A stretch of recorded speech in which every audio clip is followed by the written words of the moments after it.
There's a fun little feature called the wiggle expression. You can use it to add some randomness to properties. Those properties can be static and just suddenly start moving around a little bit or changing over time just randomly. Or you can apply the wiggle expression to keyframed properties, and those keyframes remain intact, but they behave in kind of a random fashion as they play. So to see how that works, let's go to Working Files and go to After Effects Projects and open up 1503 Wiggle.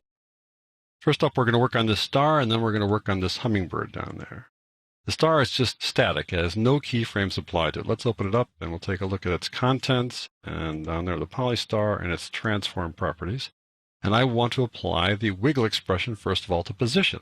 So I need to switch on expressions by holding down the Alt or the Option key and clicking on the toggle animation switch there. There you go.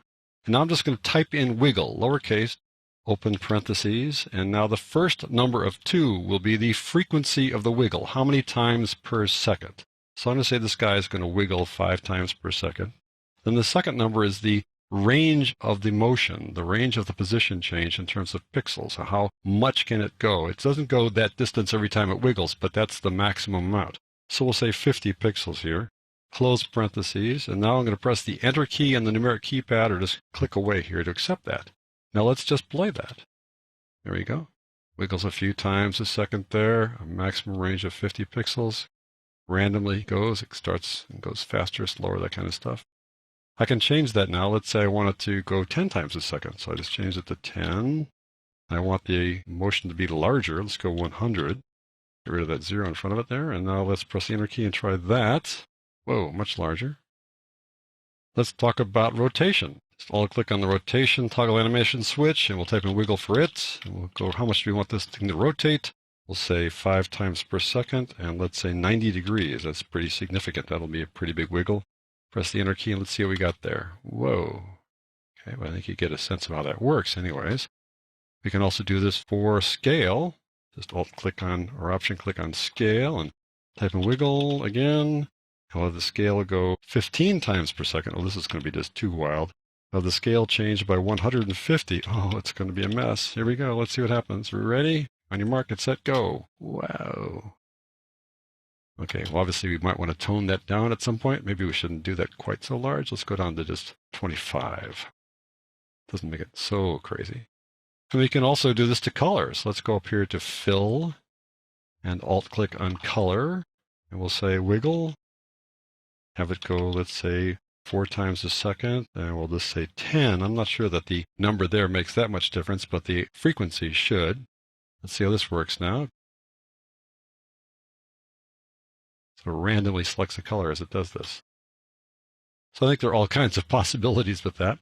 Let's go over to the hummingbird comp. Hummingbird comp looks like this. I've got this little hummingbird flying across the screen, and the scale and the position are changing. So even though they're keyframed, you can still apply some randomness to this. Let's open up those two guys by pressing the U key to open up things that have keyframes on them like that.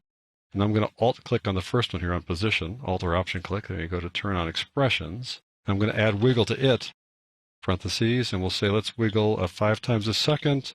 Have the position changed by, let's say, 50, and press the Enter key. So now as it goes across the screen, it's going to kind of have a little bit of a movement like a hummingbird might have, if a hummingbird didn't actually flap its wings, but there you go.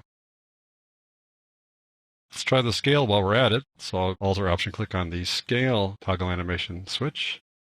That little thing up at the top there says, you need to finish what you're doing here. So that's fine. We'll do that. Wiggle, and we'll have that thing go, let's say, 5 times a second as well. And we'll have the scale change by, let's say, 25. There we go.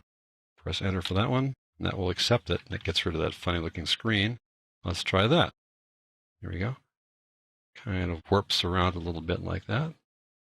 Perhaps the 25 is a bit large. Let's knock that down to 15. Don't want to be too extreme there.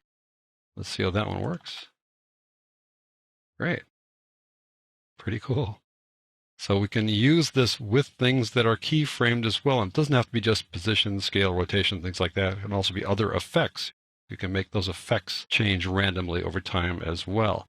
The one thing that's missing from all this, though, is let's say you want to control the frequency and the amount of the wiggle over time. Have it be, let's say, not much at the beginning and then get larger in the middle and then drop down later. We can do that using what's called expression controls.